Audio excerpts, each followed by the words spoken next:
ಬಾಳು ಬೆಳಗಿತ್ತು ಅದೊಂದು ಸರಣಿ. ಅದು ಮೇಯರ್ ಮುತ್ತಣ್ಣದಿಂದ ದೂರದ ಬೆಟ್ಟದವರೆಗೂ ರಾಜ್ಕುಮಾರ್ ಮತ್ತು ಸಿದ್ಲಿಂಗಯ್ಯ ಜೋಡಿಯ ಬಹಳ ಒಳ್ಳೊಳ್ಳೆ ಸಿನಿಮಾಗಳು ಬಂತು.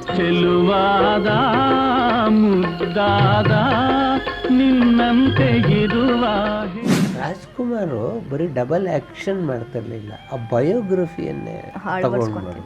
ನಿನ್ನ ಉಪಕಾರನ ಎಷ್ಟು ಜನ್ಮ ಎತ್ತಿದ್ರು ತೀರಿಸೋದಕ್ಕೆ ನನ್ನಿಂದ ಸಾಧ್ಯ ಇಲ್ಲ. ನಿನ್ನಿಂದ ನನಗೆ ಪುನರ್ಜನ್ಮ ಬಂತು. ನನಗೆ ಅಣ್ಣವರ ಕೆಲವು ಬಹಳ ಟಚಿಂಗ್ ಆ್ಯಕ್ಟಿಂಗ್ ಆ ಥರದ ಅಭಿನಯದಲ್ಲಿ ಇದು ಒಂದು ಮಗು ಹೋಗಿದೆ ಅಂತ ಗೊತ್ತಾದಾಗ ಸಿದ್ಲಿಂಗಯ್ಯಂಗೆ ಅನ್ನಿಸ್ತು. ಡೈಲಾಗ್ ಬಲ್ಲಿ ಒಂದು ಹಾಡು ಹಾಕಿದ್ರು. ಚೆಲುವಾದ ಕಂದ ಚಿಗುರಾಸೆ ತಂದ.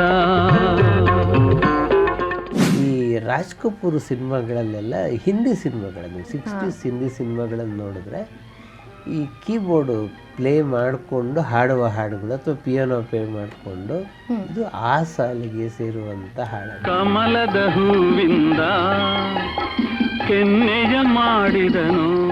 ಕ್ಲೋಸಪ್ಗಳು ಹೆಂಗೆ ಇಡಬೇಕು ಅನ್ನೋದಕ್ಕೆ ಈ ಸಿನಿಮಾ ನೋಡಿ ಹೂ ಜನ ಕೂಡ ಅದ್ಭುತವಾದ ಕ್ಲೋಸಪ್ಗಳಲ್ಲಿ ಇದರಲ್ಲಿ ಕಂಗೊಳಿಸಿದರು. ಇವರು ಈ ರತ್ನಮಾಲೆ ಯಜಮಾನ್ರು, ನನ್ನ ಮಾಂಗಲ್ಯ ಕಟ್ಟಿದವರು. ಈ ಮಾಂಗಲ್ಯನ ಇವರೇ ನಮ್ಮ ಕಟ್ಟಿದ್ದು. ಸೊ ಮೈಸೂರಿನ ಚಾಮುಂಡೇಶ್ವರಿಯಲ್ಲಿ ಶರದಿನೋತ್ಸವ ಕಂಡು ಮತ್ತು ಅದು ಕಾಲದ ಬಹಳ ದೊಡ್ಡ ಯಶಸ್ವಿ ಸಿನಿಮಾಗಳು ಅಂತ ಹೇಳಿ ಇದು 3 ಭಾಷೆಗೆ ಮುಂದೆ ರೀಮೇಕ್ ಬಹಳ ದೊಡ್ಡ ದೊಡ್ಡ ಕಲಾವಿದರೇ ಮಾಡಿದ್ರು.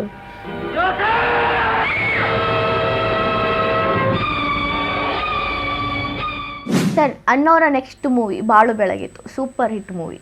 ಇಬ್ಬರು ನಟಿಯರ ಜೊತೆ ಸ್ಕ್ರೀನ್ ಶೇರ್ ಮಾಡಿದ್ರು. ಇಬ್ಬರು ಕೂಡ ಒಬ್ಬರಿಗಿನ ಒಬ್ರು ಮೇಲು ಅನ್ನಂಗೆ ಆಕ್ಟಿಂಗ್ ಮಾಡ್ತಿದ್ರು. ಅವರಿಬ್ಬರನ್ನ ಮೀಸು ಆಕ್ಟಿಂಗ್ ರಾಜ್ಕುಮಾರ್ ಅವ್ರದ್ದು. ಇದ್ರ ಬಗ್ಗೆ ಏನ್ ಹೇಳೋದಾದ್ರೆ ಸರ್? ಬಾಳು ಬೆಳಗಿತ್ತು ನಮ್ಮ ವೀಕ್ಷಕರು ಕೇಳ್ತಾ ಇದ್ದಾರೆ, ಈ ಸಿನಿಮಾ ಬೇಕು ಅಂತ ಕೇಳ್ತಾ ಇದ್ದಾರೆ. ಆಗ ರಾಜ್ಕುಮಾರ್, ಸಿದ್ಲಿಂಗಯ್ಯ, ರಾಜ್ಕುಮಾರ್, ಭಾರತಿ ಇವು 4 ಬಂಗಾರದ ಮನುಷ್ಯದವರೆಗೆ ಸುಮಾರು ಸಿನಿಮಾ ಬಂತು. ತಾಯಿ ದೇವರು ಬಂತು. ಆ ಸರಣಿಯಲ್ಲಿ ಬಂದ ಸಿನಿಮಾಗಳಲ್ಲಿ ಬಾಳು ಬೆಳಗಿತ್ತು ಬಹಳ ಮುಖ್ಯವಾದ ಸಿನಿಮಾ. ಮೇಯರ್ ಮುತ್ತಣ್ಣದಿಂದ ಶುರುವಾಯ್ತದೆ. ಆ್ಯಕ್ಚುಲಿ ಸಿದ್ಲಿಂಗಯ್ಯನವರ ಮೊದಲ ಸಿನಿಮಾ ಮೇಯರ್ ಮುತ್ತಣ್ಣ. ವಿಶೇಷ ಏನಂದ್ರೆ ರಾಜ್ಕುಮಾರ್, ಭಾರತೀಯರ ಜೊತೆ ಜಯಂತಿ ಕೂಡ ಇದ್ರು ಸಿನಿಮಾದಲ್ಲಿ ಅಂತ ಹೇಳಿ. ಇವರು ಈ ರತ್ನಮಾಲೆ ಯಜಮಾನ್ರು, ನನ್ನ ಮಾಂಗಲ್ಯ ಕಟ್ಟಿದವರು. ಈ ಮಾಂಗಲ್ಯನ ಇವರೇ ನಮ್ಮ ಕಟ್ಟಿದ್ದು. ಮತ್ತು ಇದು ಚಿತ್ರಶ್ರೀ ಲಾಂಛನದಲ್ಲಿ KS ಪ್ರಸಾದ್ ಅವರು ಈ ಸಿನಿಮಾವನ್ನು ಮಾಡಿದಂಥ 3 ಜನ ಬಹಳ ದೊಡ್ಡ ಕಲಾವಿದರು, ಒಬ್ರಿಗೆ ಒಬ್ಬರು ಪೈಪೋಟಿ ಕೊಡುವಂತಹ ಅಭಿನಯ. ರಾಜ್ಕುಮಾರ್ ಅವರು ಡಬಲ್ ಆಕ್ಷನ್ ಸಿನಿಮಾ. ಇದು ಒಂದು ರೀತಿಯಲ್ಲಿ ಸಂಸಾರಿಕ ಅಂತ ಹೇಳೋಕ್ಕಾಗಲ್ಲ ಅಥವಾ ಪತ್ತೆದಾರಿ ಅಂತಲೂ ಹೇಳೋಕ್ಕಾಗಲ್ಲ. 2 ತಿರುವನ್ನು ಇರ್ತಕ್ಕಂತಹ ಪಾತ್ರ. ಇದರಲ್ಲಿ ಅವನು ಬಂಗ್ಲೆ ಓನರ್ ಏನಿರ್ತಾನೆ ಅವನು ಶಂಕರ್ ರಾಜ್ಕುಮಾರ್ ಅವನು ಕೊಲೆ ಆಪಾದನೆಯಿಂದ ಜೈಲಿಗೆ ಹೋಗ್ಬೇಕಾಗುತ್ತೆ. ನನ್ನ ಸ್ವಾರ್ಥಕ್ಕೋಸ್ಕರ ಒಬ್ಬ ನಿರಪರಾಧಿನ ಸಾವು ದವಡೆಗೆ ನೂಕೋದಕ್ಕೆ ನನ್ನ ಆತ್ಮ ಒಪ್ಪಲಿಲ್ಲ. ಸೊ ಪಾಪಣ್ಣ ಅವರ ಸೇವಕ ಪಾಪಣ್ಣ ಈ ಅಣ್ಣವರ ಪಾತ್ರದಲ್ಲಿ ಈ ಬಂಗ್ಲೆ ಕೊಲೆಯನ್ನು ಕಂಡುಹಿಡಿಯೋದಕ್ಕಾಗಿ ಅವನ ಬಂಗ್ಲೆ. ಸೊ ಈ ಎಲ್ಲ ಘಟನೆಗಳಿಂದ ಜಯಂತಿ ನಾಯಕಿ ಪಾತ್ರ, ಅದರಲ್ಲಿ ಲಲಿತಾ ಅಂತ. ಸೊ ಅವಳಿಗೆ ಹುಚ್ಚಿಡಿದ್ಬಿಟ್ಟೆ, ಮನಸ್ಥಿಮಿತ.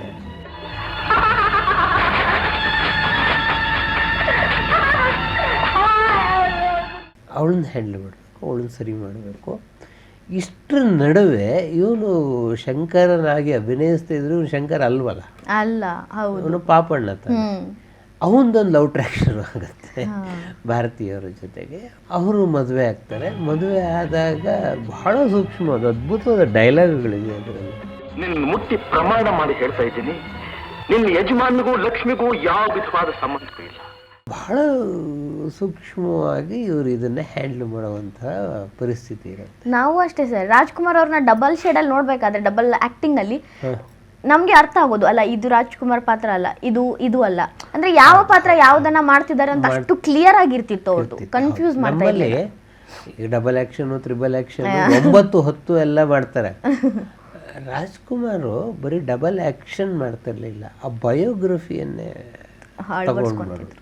ಸೊ ನಿಮ್ಗೆ ಅದರಲ್ಲೂ ಸತಿಶಕ್ತಿ ಸಿನಿಮಾ ಸರಣಿಯಲ್ಲಿ ಮಾತಾಡೋಕ್ಕಿದೆ ಮುಂದೆ. ಅದರಲ್ಲಿ ರಕ್ತಾಕ್ಷನ ಪಾತ್ರ ಮಾಡಿದ್ದಾರೆ ಅವರು. ವಿಲನ್ ಅಂದರೆ ಹಾಗೆ, ನೀವು ಯಾವುದಾದ್ರೂ ಅದು ಅಣ್ಣವರು ವಿಲನ್ ಆದರೆ ವಿಲನ್, ಹೀರೋ ಆದರೆ ಹೀರೋ. ಅದನ್ನು ಪರಕಾಯ ಪ್ರವೇಶ ಭಾಳ ಅದ್ಭುತವಾಗಿ ಮಾಡ್ತಾಯಿದ್ರು. ನಾನು ಹಿಂದೊಂದು ಸಲ ನಾನು ಅಣ್ಣವ್ರನ್ನ ಪ್ರಶ್ನೆ ಕೇಳಿದ್ದೆ, ಸರ್ ಇಷ್ಟೊಂದು ಥರದ ಪಾತ್ರ ಮಾಡ್ತಿರಲ್ಲ, ಹೆಂಗೆ ಸಾಧ್ಯ ಆಗುತ್ತೆ ಪರಕಾಯ ಪ್ರವೇಶ ಅಂದರೆ?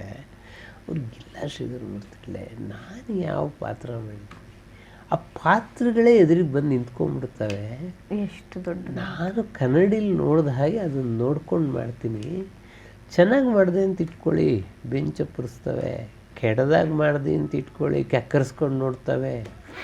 ಒಬ್ಬ ಕಲಾವಿದನಿಗೆ ಪಾತ್ರಗಳೇ ನಮ್ಮ ಎದುರಿಗೆ ಬಂದು ನಿಂತ್ಕೊಳ್ಳುತ್ತೆ ಅಂತ ಹೇಳಬೇಕಾದ್ರೆ ಎಂಥ ದೊಡ್ಡ ಶಕ್ತಿ. ಅಯ್ಯೋ ನಿಜ. ಹೆಂಗೆ ವಿಜುವಲೈಸ್ ಮಾಡ್ಕೋಬೇಕು, ಅದು ಅಣ್ಣವ್ರಂಥವ್ರೊಬ್ರಿಗೆ ಮಾತ್ರ ಸಾಧ್ಯ, ಹೌದು, ಇನ್ಯಾರಿಗೂ ಸಾಧ್ಯ ಇಲ್ಲ. ಆಕ್ಟಿಂಗ್ ಕಲಿಬೇಕು ಅನ್ನೋರು ರಾಜ್ಕುಮಾರ್ ಅವ್ರನ್ನ ಆಕ್ಟಿಂಗ್ ನ ನೋಡೇ ಕಲ್ತ್ಬಿಡು. ನೋಡೇ ಕಲ್ತು.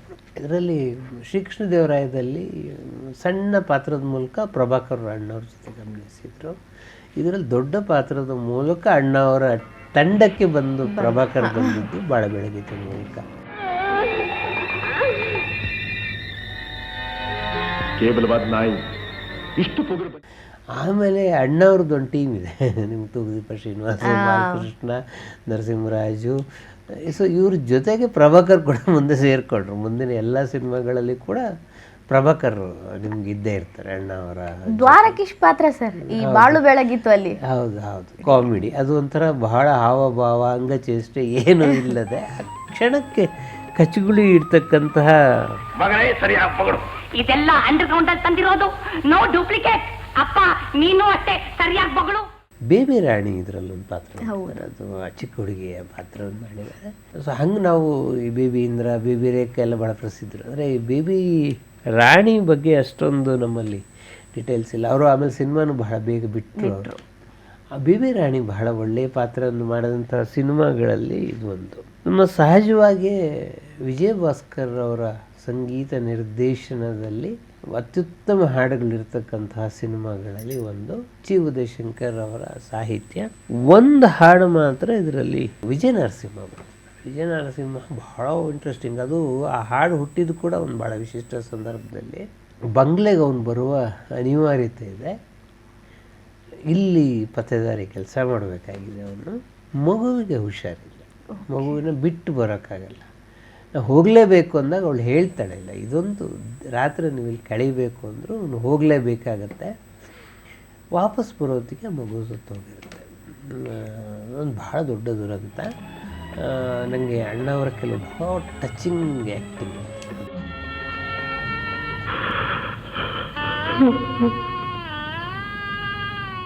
ಆ ಥರದ ಅಭಿನಯದಲ್ಲಿ ಇದು ಒಂದು. ಆ ಮಗು ಹೋಗಿದೆ ಅಂತ ಗೊತ್ತಾದಾಗ ಒಂದಿಷ್ಟು ಡೈಲಾಗುಗಳಿದ್ದಾಗ ಸಿದ್ಧಲಿಂಗಯ್ಯ ಹೆಂಗೆ ಅನ್ನಿಸ್ತು, ಡೈಲಾಗ್ ಬದಲಿ ಒಂದು ಹಾಡು ಹಾಕೋಣ, ಹಾಡು ಹೆಚ್ಚು ಇದಾಗಿರುತ್ತೆ ಅಂತ ಯಾರ ಹತ್ರ ಬರ್ಸೋಣ ಅಂದಾಗ ವಿಜಯ ನರಸಿಂಹನ ಹತ್ರ ಬರ್ಸೋಣ. ಯಾಕಂದರೆ ನೀತಿ ಗೀತಿ ಎಲ್ಲ ನೀತಿವಂತ ಬಾಳಲೇಬೇಕು, ಸತ್ಯವೆಂದಿಗೂ ಉಳಿಯಲೇಬೇಕು, ಬದುಕುವಾತ ದುಡಿಯಲೇಬೇಕು ಎನ್ನುವ ಮಾತು ಬರಿಯ ಸುಳ್ಳೆ.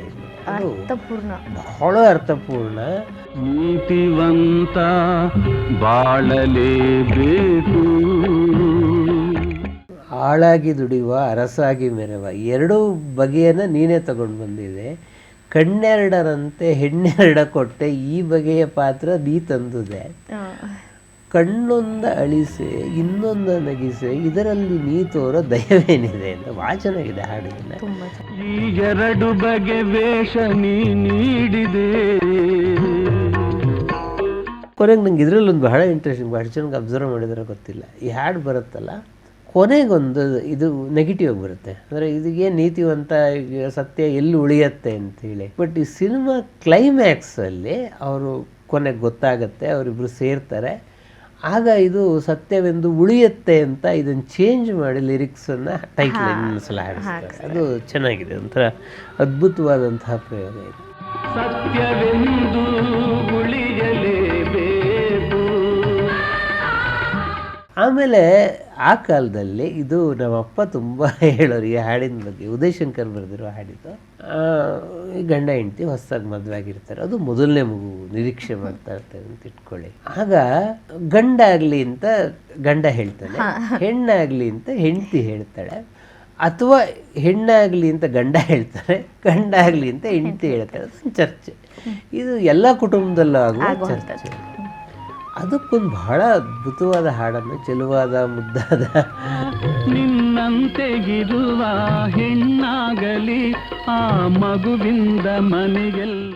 ಸೊ ಅವಳು ಹೇಳ್ತಾಳೆ, ಅಂದರೆ ನಿಮಗೆ ರಾಮನ ನೀತಿ, ಕೃಷ್ಣನ ನೀತಿ, ಭರತನ ಪ್ರೀತಿ ನಿಮ್ಮಲ್ಲಿದೆ, ನಿಮ್ಮನ್ನು ಹೋಲುವ ಗಂಡು ಮಗು ಆಗಲಿ ಅಂತ.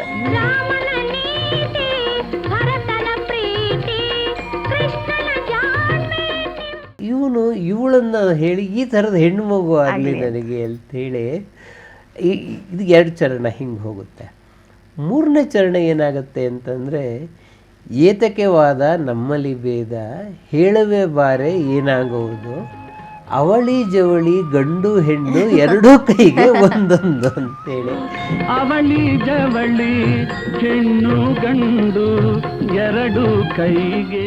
ಇದು ಉದಯ್ ಶಂಕರ್ ಅವರ ಬೆಸ್ಟ್ ಲಿರಿಕ್ಸ್. ಭಾಳ ತುಂಟತನ, ಮತ್ತದು ನನಗೆ ಇದನ್ನು ತುಂಬ ಜನ ಹೇಳೋದನ್ನು ಕೇಳೋದಿಲ್ಲ. ಅಂದರೆ ನನಗೆ ಒಂದು ಸಿನಿಮಾ ಬಹಳ ಯಶಸ್ವಿಯಾಗುವುದು ನಿಮ್ಗೆ ಜನಸಾಮಾನ್ಯರು ಆಡುವ ಅವರ ಭಾವನೆಗಳನ್ನು ನೀವು ರಿಫ್ಲೆಕ್ಟ್ ಮಾಡಬೇಕು. ಇನ್ನೊಂದು ಬಹಳ ದೊಡ್ಡ ಚಾಲೆಂಜಿಂಗ್ ಒಂದು ಸನ್ನಿವೇಶ, ಇದು ರಾಜ್ಕುಮಾರ್ ಬೇರೆ ಸಿನಿಮಾದಲ್ಲೂ ಈ ಥರ ಸನ್ನಿವೇಶ, ಎಸ್ಪೆಷಲಿ ರವಿಚಂದ್ರದಲ್ಲಿ ಬರ್ತದೆ. ಇವಳು ಹೆಂಡತಿ ಅಲ್ಲ, ಇವನು ಪಾಪಣ್ಣ ಪಾತ್ರಕ್ಕೆ ಮಾಡದಂಥವ್ಳು.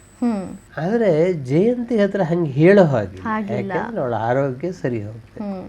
ಅವಾಗ ಅವಳನ್ನು ಎದುರಿಸಲೇಬೇಕಾದ ಒಂದು ಸನ್ನಿವೇಶ ಬಂದಾಗ ಒಂದು ಹಾಡಿದೆ, ಅದು one of the best of the Vijaya Bhaskar. ಕಮಲದ ಹೂವಿಂದ ಕೆನ್ನೆಯ ಮಾಡಿದನು, ದುಂಬಿಗಳಿಂದ ಈ ಮುಂಗುರುಳಂದ ನಿನಗೆ ತಂದನು ಅಂತ ಉದಯ್ ಶಂಕರ್ ಬರೆದಿರುವಂತಹದ್ದು. ಕಮಲದ ಹೂವಿಂದ ಕೆನ್ನೆಯ ಮಾಡಿದನು. ಈ ರಾಜ್ ಕಪೂರ್ ಸಿನಿಮಾಗಳಲ್ಲೆಲ್ಲ, ಹಿಂದಿ ಸಿನಿಮಾಗಳನ್ನು 60s ಹಿಂದಿ ಸಿನಿಮಾಗಳನ್ನು ನೋಡಿದ್ರೆ ಈ ಕೀಬೋರ್ಡು ಪ್ಲೇ ಮಾಡಿಕೊಂಡು ಹಾಡುವ ಹಾಡುಗಳು ಅಥವಾ ಪಿಯಾನೋ ಪ್ಲೇ ಮಾಡಿಕೊಂಡು ಹಾಡುವ ಹಾಡುಗಳಿರುತ್ತೆ. ಇದು ಆ ಸಾಲಿಗೆ ಸೇರುವಂಥ ಹಾಡದು. ನನಗೊಂದು ಆ್ಯಸ್ ಎ ಮ್ಯೂಸಿಕ್ ಸ್ಟೂಡೆಂಟಾಗಿ ನನಗೊಂದು ಬಹಳ ಇಂಟ್ರೆಸ್ಟಿಂಗ್ ಇದೆ ಇದರಲ್ಲಿ. ತಮ್ಮ ಫ್ರೇಸನ್ನೇ ತಾವು ಇನ್ನೊಂದು ಸಲ ಬಳಸ್ಕೊಳ್ತಾರೆ ವಿಜಯ್ ಭಾಸ್ಕರ್ ಸ್ವಲ್ಪ ಚಾರುಕೇಶಿ ಹತ್ತತ್ರ ಬರುವರಾಗ ಸ್ವಲ್ಪ ಇದಕ್ಕೆ 2-3 ಮಿಕ್ಸ್ ಇದೆ. ಮದುವೆಯ ಈ ಬಂದ ಅನುರಾಗದ ಅನುಬಂಧ, ಇದು ವಿಜಯ್ ಭಾಸ್ಕರ್ ಮಾಡಿದ್ದು ಸೀತಾ. ಅದೇ ಫ್ರೇಮನ್ನು ಇಟ್ಕೊಂಡು ಕಮಲದ ಹೂವಿಂದ ಕೆನ್ನೆಯ ಮಾಡಿದಳು, ದುಂಬಿಗಳಿಂದ ಈ ಮುಂಗುರುಳಂದ ನಿನಗೆ ತಂದನೋ. ಹಾಡು ಮಾತ್ರ ಅಲ್ಲ, ಆರ್ಕೆಸ್ಟ್ರೇಷನ್ ಒಂದೇ ಮಾದರಿ ಹಾಡು. ಇವು ಎರಡನ್ನೂ ವಿಜಯ್ ಭಾಸ್ಕರೇ ಮಾಡಿರೋದು. ನೀವು ಹೇಳಾಗ ಇವತ್ತು ನಮಗೆ ಇದು ಗೊತ್ತಾಗಿದ್ದು. ಒಂದು ಅವರ ಫ್ರೇಮನ್ನು ಅವರೇ ಫಾಲೋ ಮಾಡೋದಿದೆಯಲ್ಲ, ಅದು ಭಾಳ ಇಂಟ್ರೆಸ್ಟಿಂಗ್ ಅಂತ ನನಗೆ ಅನಿಸುತ್ತೆ. ಮತ್ತು ಇದರಲ್ಲಿ ಕ್ಲೋಸಪ್ಗಳಲ್ಲಿ ಜಯಂತಿ ತುಂಬ ಚೆನ್ನಾಗಿ ಕಾಣಿಸ್ತಾರೆ. ಇದರಲ್ಲಿ ಅವರ ಪಾತ್ರವೂ ಅಷ್ಟೇ ಸರ್, ಒಂದು ಹುಚ್ಚಿಯ ಪಾತ್ರ ಆಗಿರ್ಬೋದು, ಅದಾದ್ಮೇಲೆ ಆಗುವಂಥದ್ದಾಗಿರ್ಬೋದು, ಪಟ್ಟಂತ ಚೇಂಜ್ ಆಗ್ತಿರುತ್ತೆ. ಬಟ್ ಅದನ್ನ ತುಂಬಾ ಚೆನ್ನಾಗಿ ನಿಭಾಯಿಸಿದ್ದಾರೆ ಅವರು. ಮತ್ತು ಇದರಲ್ಲಿ ತುಂಬ ಕ್ಲೋಸಪ್ಗಳು, ಈ ಹಾಡಲ್ಲಂತೂ ತುಂಬ ಕ್ಲೋಸಪ್ಗಳು, ಯಾಕಂದ್ರೆ ಎಲ್ಲ ಥರದ ವರ್ಣನೆಗಳಿದೆ. ಸೊ ಅವಳ ಕೆನ್ನೆ ಇದೆ, ಮೂಗಿದೆ, ಜಡ ಇದೆ, ಪ್ರತಿಯೊಂದನ್ನು ವರ್ಣನೆ ಮಾಡಿದ್ದಾರೆ. ವರ್ಣನೆ ಮಾಡುವಾಗ ನನಗೆ ಭಾನುಮತಿ ಅಂತ ಒಬ್ಬರು ದೊಡ್ಡ ಕಲಾವಿದರು, ಅವ್ರನ್ನೊಂದ್ಸಲ ನಾನು ಇಂಟರ್ವ್ಯೂ ಮಾಡಿದೆ. ಅವರು ಕನ್ನಡದಲ್ಲಿ ಮಾಡಿದ್ದು ಒಂದೇ ಸಿನಿಮಾ, ನಳದಮಯಂತಿ ಒಂದೇ, ಅದರಲ್ಲಿ ದಮಯಂತಿ ಪಾತ್ರವನ್ನು ಮಾಡಿದರು ಅವರು. ಸ್ವತಃ ನಿರ್ಮಾಪಕಿ, ಗಾಯಕಿ. ಅವರು ನಾನು ಪ್ರಶ್ನೆ ಕೇಳಿದಾಗ ಅವ್ರ ಉತ್ತರ ಹೇಳಿದ್ರು, ನಂಗೆ ಈಗಿನ ಕಾಲದ ಹೀರೋಯಿನ್ಗಳು ನೋಡಿದ್ರೆ ಭಾಳ ಬೇಜಾರಾಗುತ್ತಪ್ಪ, ಅವ್ರಿಗೆ ಲವ್ ಮಾಡೋಕೆ ಹೋಗಲ್ಲ, ಹಿಂದ್ಗಡೆ 10 ಜನ ಕುಣಿತಾ ಇರ್ತಾರೆ ಇರಲ್ಲ ಅಂತೇಳಿ. ಯಾಕೆ ಹಂಗಾಗತ್ತೆ ಅಂತಂದರೆ ನಿಮಗೆ ಕ್ಲೋಸ್ ಅಪ್ ಇಡಕ್ಕೆ ಬರಲ್ಲ. ಇವ್ರ ಫೀಲಿಂಗ್ಸ್ ಮುಖದಲ್ಲಿ ಕೊಟ್ರಲ್ವ ನೀವು ಕ್ಲೋಸ್ ಅಪ್ ಇಡೋಕ್ಕಾಗೋದು.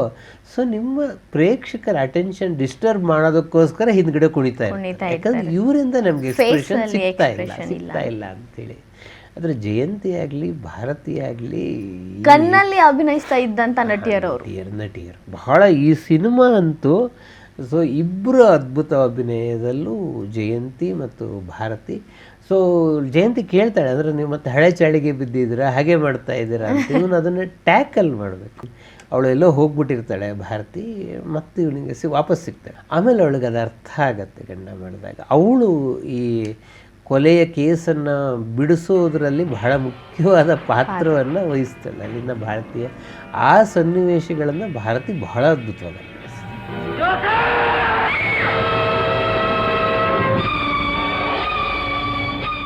ಈ ಸಿನಿಮಾದ ಒಂದು ಬಹಳ ಇನ್ನೊಂದು ವಿಶೇಷ ಸಂಗತಿ ಏನು ಅಂತಂದರೆ ನಿಮಗೆ ಕ್ಲೋಸಪ್ಪಲ್ಲಿ 2 ಪಾತ್ರಗಳು ಬಂದಾಗ ಅವನು ಆ ಸಿನಿಮಾ ಎಂಡಲ್ಲಿ ಅವನು ಹೇಳ್ತಾನೆ, ನಾಳೆಯಿಂದ ನಿಮ್ಮ ಸೇವೆಗೆ ಮತ್ತೆ ನಾವು ಸಿದ್ಧರಾಗಿದ್ದೇವೆ. ಆ ಪಾಪಣ್ಣನ ರೋಲು ಆ ಫ್ರೇಮ್ನಲ್ಲಿ ರಾಜ್ಕುಮಾರ್ ಶ್ರೀಮಂತನಾಗಿ ಇವನು ಬಡವನಾಗಿ ಅಭಿನಯಿಸಬೇಕು. ಇನ್ನು ಬಡವನ ರೋಲ್ ಮಾಡೋದು ಅಂದರೆ ಬಕ್ಕೊಂಡು, ಮತ್ತು ಈಗ ಆ್ಯಕ್ಚುಲಿ ಇಡೀ ಕೊಲೆಯ ಕೇಸನ್ನು ಅವನು ಸಾಲ್ವ್ ಮಾಡಿದ್ದಾನೆ. ಅವನು ಬಹಳ ಗರ್ವದಿಂದ ಇರಬೇಕು. ಆದರೆ ಆ ಬಾಡಿ ಲ್ಯಾಂಗ್ವೇಜ್ ರಾಜ್ಕುಮಾರ್ ಏನು ತೊಗೊಂಡು ಬಂದಿದ್ದಾರಲ್ಲ, ಸೊ ನಿಮ್ಮ ಸೇವೆಗೆ ನಾನು ಸಿದ್ಧನಾಗಿ ಇರ್ತೇನೆ ಅಂತ ಹೇಳೋದು ಅದ್ಭುತ. ಅದು ಅಲ್ಟಿಮೇಟ್. ಅದು ಅಣ್ಣವ್ರು ಮಾತ್ರ ಇಂಥ ಪಾತ್ರಗಳನ್ನು ಮಾಡೋಕ್ಕೆ ಸಾಧ್ಯ, ಇನ್ನು ಯಾರಿಗೂ ಮಾಡೋದಕ್ಕೆ ಸಾಧ್ಯ ಇಲ್ಲ. ಪಾಪಣ್ಣ, ನಾಳೆ ಬೆಳಗ್ಗೆ ಸೇವೆಗೆ ಸಿದ್ಧವಾಗಿರ್ತೀವಲ್ಲ ಯಾರೇ ಇದ್ರೂ ಕೂಡ ಈ 3 ಕ್ಯಾರೆಕ್ಟರ್ಗಳ ನಡುವೆನೇ ಇಡೀ ಸಿನಿಮಾ ಓಡುವಂತಹದ್ದು.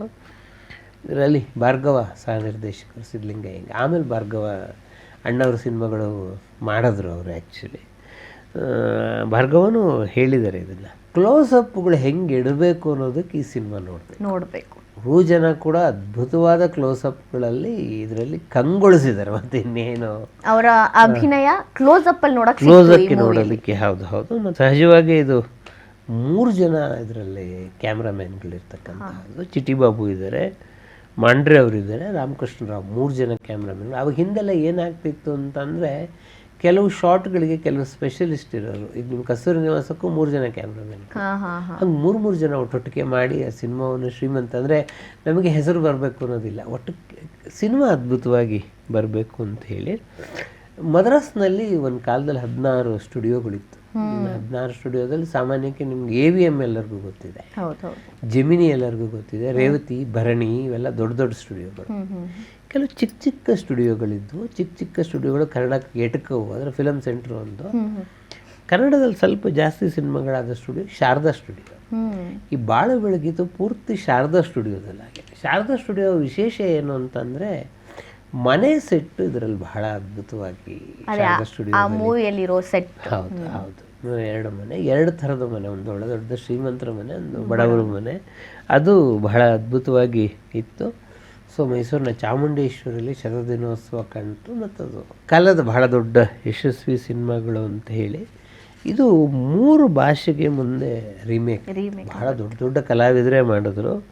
ಒಂದು ತೆಲುಗಲ್ಲಿ ರೀಮೇಕ್ ಆದಾಗ ಮಂಚಿವಾಡು ಅಂತೇಳಿ ನಾಗೇಶ್ವರರಾವ್, ಕಾಂಚನ, ವಾಣಿಶ್ರೀ ಮಾಡಿದ್ರು. ಹಿಂದಿಗೆ ರೀಮೇಕ್ ಆಯಿತು ಹಂಶಕಲ್ ಅಂತೇಳಿ ರಾಜೇಶ್ ಖನ್ನಾ, ತನುಜಾ, ಮೌಸುಮಾ ಚಟರ್ಜಿ ಪಾತ್ರ ಮಾಡಿದರು. ತಮಿಳಿಗೆ ತಮಿಳು ಸ್ವಲ್ಪ ಯಶಸ್ವಿ ಆಯಿತು ಇದೆರಡಕ್ಕಿಂತ.